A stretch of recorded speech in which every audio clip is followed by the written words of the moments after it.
नमस्कार अनि स्वागत छ तपाईलाई आजको यो मेरो छोटो भिडियोमा। तपाईहरुको माझमा आज म चर्चा गर्न गइरहेको छु जति पनि कस्टमरहरुले भाइनेटको इन्टरनेट लिनु भएको छ र भिआई टिभी लिनु भएको छ उहाँहरुले यो युट्युबमा केही दिनदेखि समस्या बारम्बार भोग्दै आइरहेको भएको छ।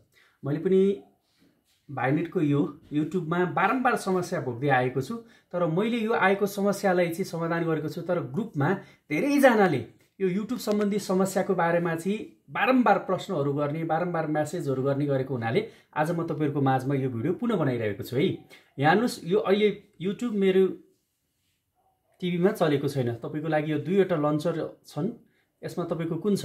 यसमा देखिएको छ है, एकैछिन है। लन्चर तपाईले जुनसुकै हुन सक्छ, ओल्ड अथवा न्यू लन्चर हुन सक्छ। यो स्ट्यान्डर्ड मोडमा छ भनेदेखि, यो इजी मोडमा छ भनेदेखि तपाईहरुको यस्तो देखिन्छ है। अब यसमा पनि युट्युब मेरो चलेन है। अब यो नभइसकेपछि इजी मोडमा छ भनेदेखि तपाईहरुले के गर्नु भन्दाखेरि यो एप्समा जानुस् है। एप्समा गएर यो युट्युबलाई यसमा भिआई टिभीमा नजानुस्। यो अनइन्स्टल गर्नुभयो भनेदेखि गर्नु पर्दैन। यो युट्युबमा मात्र गएर चाहिँ यहाँनिर गएर यो अनइन्स्टल गर्नुपर्छ है। यो एउटा अप्सन छ अनइन्स्टल गर्ने। अर्को तपाईसँग स्ट्यान्डर्ड मोडमा हुनुहुन्छ भनेदेखि तपाईको युट्युब यहाँनिर एप्लिकेसन आइहाल्छ। यो एप्लिकेसन नखोल्दाखेरि पनि तपाईले यहाँबाट एप्समा गएर पहिकै जसरी युट्युबलाई अनइन्स्टल गर्न सक्नुहुन्छ है।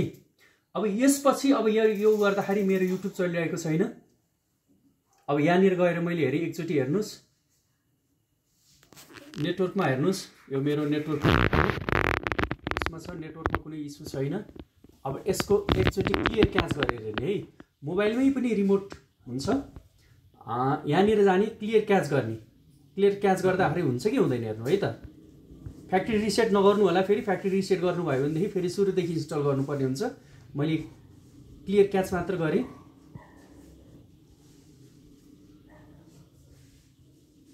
अब मेरो युट्युब क्लियर क्याच गर्दाखेरि पनि चलेन। यो नचलिसकेपछि अब मोबाइल छ, अब तपाईसँग रिमोट छ भनेदेखि रिमोटको यो नेर एप बटनमा है, सिधै तपाईले यो एप बटनमा पनि जान मिल्छ है। रिमोटमा यो तपाईले एप बटनलाई थिचेर पनि हटाउन मिल्छ भनेदेखि यो गर्दाखेरि एपमा सिधै तपाई एपमा जान सक्नुहुन्छ। युट्युबमा गए म, युट्युबमा गइसकेपछि यसलाई मैले अनइन्स्टल गरिदिएँ। अनइन्स्टल भयो। अनइन्स्टल भइसकेपछि केही पनि गर्नु पर्दैन। यहीँ गएर फेरि इन्स्टल गर्नुस्। यो एप्लिकेसन तपाईको डाउनलोड हुन्छ, डाउनलोड हुन दिनुस्।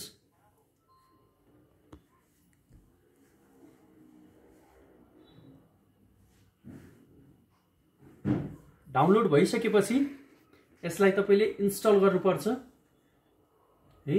यो देखिदाखेरि टक्क तपाईले यो नियर कर्नरमा है, यो इन्स्टल र क्यान्सल र इन्स्टल हुन्छ। यहाँनिर गएर चाहिँ तपाईले यो इन्स्टल बटनमा एकचोटि क्लिक गरिदिनुस् है। त्यसपछि यो एप्लिकेसन युट्युब फेरि इन्स्टल हुन थाल्छ। युट्युब इन्स्टल भइसकेपछि तपाईले केही पनि गर्नु पर्दैन, मात्र अब यहाँ डन र ओपन छ, ओपन गरिदिँदाखेरि पनि हुन्छ भनेदेखि अब यसपछि अब युट्युब चल्छ। पहिला त यो युट्युबमा कुनै यस्तो किसिमको समस्या थिएन, तर अहिले देखेको छ। यहाँनिर देख्नुहुन्छ, गेट स्टार्ट गर्नुहोस् तपाईले। अब तपाईँ साइन इन गर्नुहुन्छ भनेदेखि रिमोटबाट गर्ने हो भनेदेखि यहाँबाट गर्न मिल्छ। तपाईको गुगल आइडी र पासवर्ड हालेर तपाईले लगइन गर्नुपर्छ। यहाँनिर गएर तपाईले गर्नुभयो भने फोनबाट स्क्यान गरेर तपाईले गर्न सक्नुहुन्छ। नभएदेखि तपाईले गेस्टबाट पनि चलाउन सक्नुभयो है। अब यहाँनिर मेरो युट्युब चलिसकेको छ।